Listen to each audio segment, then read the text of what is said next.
இவ்வளோ நேரம் இருந்து இப்போ மார்னிங் 8 மணி ஆகுது. இப்போ தான் வந்துட்டு திவ்யா இறங்கியிருக்காங்க. மிட் நைட் வந்து கமருதீன் லேசாக கண்ணு மூடிட்டார் போல இருக்கு. அப்போ பிக் பாஸ் வந்துட்டு இல்லை நீங்கள் தூங்குனதுனால நீங்கள் எவிக்டடுன்னு சொல்லியிருக்காரு.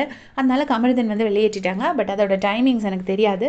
இப்போ வந்து திவ்யா இவ்வளோ நேரம் ஃபன் பண்ணிட்டு இருந்தாங்க. திவ்யா, அரோரா, சுபிக்ஷா 3 பேர் ஃபன் பண்ணிட்டு இருந்தாங்க. பின்னாடி சீட்டில் பார்வதி வந்து தனியாக உட்காந்துருந்தாங்க.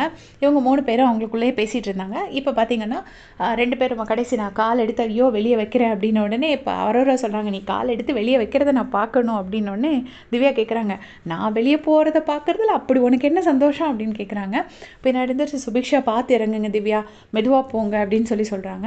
அவங்களுக்கு பீரியட்ஸ் இருக்கிறதுனால பாவம் ரொம்ப நேரம் இருக்க முடியல போல இருக்குது. இவ்வளோ நேரம் இருந்ததே ரொம்ப பெரிய விஷயம். எப்படி அவங்க இருந்தாலும் அவங்களால வின் பண்ண முடியாதுங்கிறது அவங்களுக்கு கிளியராக தெரியும். ஆனாலும் பிக் பாஸ் ஒரு வார்த்தை சொல்லியிருப்பாரு, நீங்கள் வந்து வின் பண்ண முடியுமா முடியாதான்னு யோசிக்கக்கூடாது, நீங்கள் உங்களோட மேக்ஸிமம் கொடுக்கணும், கொடுத்தா மட்டும்தான் அதை மக்கள் பார்த்துட்ருப்பாங்க நீங்கள் போடுற எஃபர்ட்டை. நீங்கள் ஜெயிக்கிறீங்க தோக்குறீங்கிறது ரெண்டாவது அப்படின்னு சொல்லிட்டு பிக் பாஸ் ஒரு வார்த்தை சொல்லியிருப்பாரு. போட்டி மனப்பான்மையோட விளையாடணும், விட்டு கொடுக்குற மனப்பான்மையோட விளையாடக்கூடாதுன்னு சொல்லியிருப்பாங்க. ஸோ அந்த வார்த்தைக்காக இவ்வளோ நேரம் இருந்தாங்க. பட் அவங்களுக்கு பாவம் நேற்றுக்கு பீரியட்ஸோடய அவங்க என்ன சொன்னாங்கன்னா, ஐயோ இன்றைக்கி வந்தது நாளைக்கு வந்திருக்காது, அன்றைக்கி ஒரு நாள் தள்ளி வந்திருக்காதான்னு சொல்லியிருப்பாங்க. அதோடு தான் இவ்வளோ நேரம் கஷ்டப்பட்டு உட்காந்தாங்க. உட்காந்ததோட பரவாயில்ல, இப்போ எந்திரிச்சு வெளியில் வந்துட்டாங்க. But it's okay. இவ்வளோ நேரமே ரொம்ப ஜாஸ்தி. எவ்வளோ நேரம் ஆயிருக்கு எனக்கு தெரிஞ்சு ஒரு 10 மணி நேரமாக அது ஆயிருக்கும்னு நினைக்கிறேன். 10 மணி நேரம் 11 மணி நேரம் ஆயிருக்கும்னு நினைக்கிறேன். கரெக்டாக எப்போ டாஸ்க்கு ஸ்டார்ட் ஆச்சுன்னு எனக்கு ஞாபகம் இல்லை. ஸோ இவ்வளோ நேரம் உட்காந்துட்டு வெளியே வந்திருக்காங்க. நைட்டு கமருதீன் வந்தாச்சு. ஸோ இப்போ மிச்சம் இருக்கிறது பாரு, அரோரா அண்ட் சுபிக்ஷா.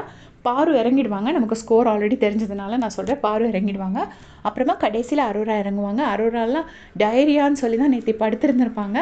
டைரியாவோடு தான் அவங்க உள்ளே உட்காந்துருக்காங்க. ஸோ அரோரா இறங்குவாங்க. கடைசியாக சுபிக்ஷாவை எந்த வார்த்தையில் எப்படி பாராட்டுறதுன்னு எனக்கு சத்தியமாகவே தெரியல. சுபிக்ஷா போடுற எஃபர்ட்ஸ் அவ்வளோ சூப்பர்.